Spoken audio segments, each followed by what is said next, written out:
Assalamualaikum warahmatullahi wabarakatuh. Bersama saya, mari belajar bahasa Indonesia. Pada pertemuan kali ini, kita akan bahas tentang teks laporan percobaan. Teks laporan percobaan dengan kompetensi dasar mengidentifikasi informasi dari laporan percobaan yang dibaca atau didengar. Percobaan sederhana untuk mendeteksi zat berbahaya pada makanan, adanya vitamin pada makanan, dan lain-lain.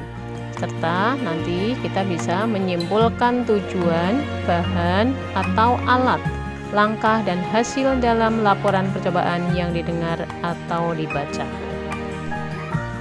Sebelumnya, kita akan tahu dulu tentang pengertian teks laporan percobaan. Laporan adalah segala sesuatu yang disampaikan seseorang, baik berupa tulisan maupun lisan. Sementara percobaan adalah bentuk kegiatan penelitian untuk menguji atau membuktikan suatu teori. Teks adalah tulisan. Maka dari itu, teks laporan percobaan adalah tulisan yang menyampaikan hasil kegiatan percobaan, baik itu menguji atau membuktikan suatu teori. Teks laporan percobaan adalah teks yang berisi paparan tentang tujuan, proses, dan hasil percobaan. Teks laporan percobaan merupakan teks yang menceritakan tentang percobaan yang dilakukan oleh peneliti. Teks laporan percobaan umumnya digunakan untuk melaporkan hasil percobaan, karya ilmiah, atau laporan praktikum. Tujuan teks laporan hasil percobaan adalah untuk memberikan informasi kepada pembaca tentang hasil percobaan yang telah dibuat. Teks laporan hasil percobaan bersifat umum atau universal. Berikut contoh laporan percobaan tentang menguji kandungan mie dengan betadine. Sudahkah Anda pernah melakukannya? Mari kita lihat percobaan berikut. Setiap melakukan percobaan mesti mempunyai tujuan. Tujuan percobaan kali ini adalah untuk mengetahui kandungan karbohidrat pada mie instan. Kajian teori. Mie instan merupakan makanan kegemaran bagi sebagian masyarakat Indonesia, termasuk kamu, bukan? Bahan utama mie instan adalah tepung terigu dan tepung tapioka. Bahan lain yang menyusun mie instan adalah minyak nabati, garam, penstabil nabati dan fosfat, pengatur keasaman, antioksidan, dan pewarna tartazin. Tepung terigu terbuat dari gandum, sedangkan tepung tapioka terbuat dari singkong. Kedua tepung tersebut mengandung karbohidrat yang cukup tinggi. Karbohidrat ini akan kami uji dengan kandungan providon 10% yang terdapat dalam betadine. Dalam percobaan juga dibutuhkan alat dan bahan.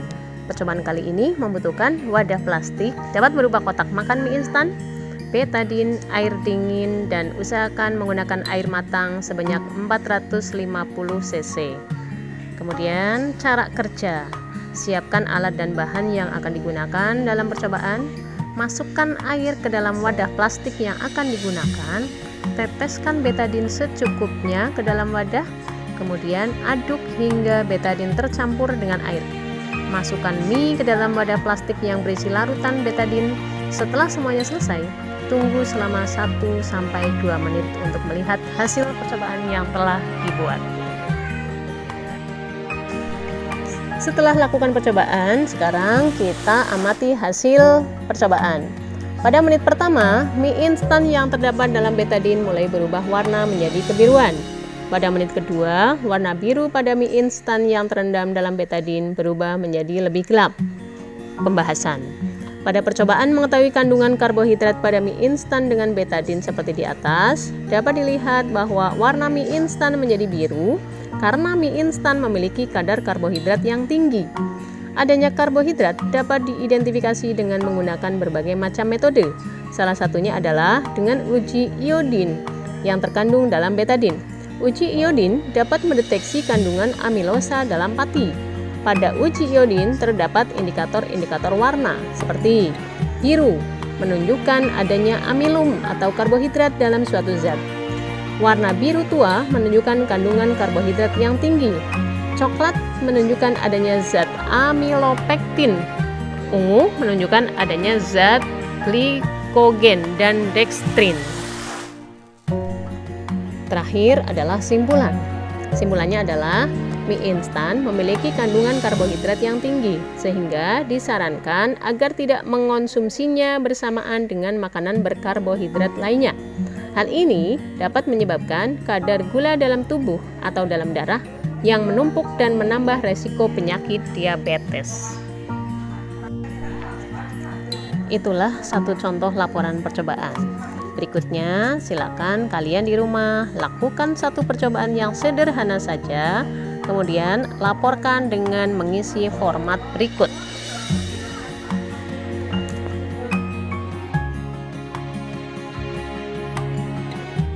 Sekian untuk pembelajaran kali ini. Terima kasih. Wassalamualaikum warahmatullahi wabarakatuh.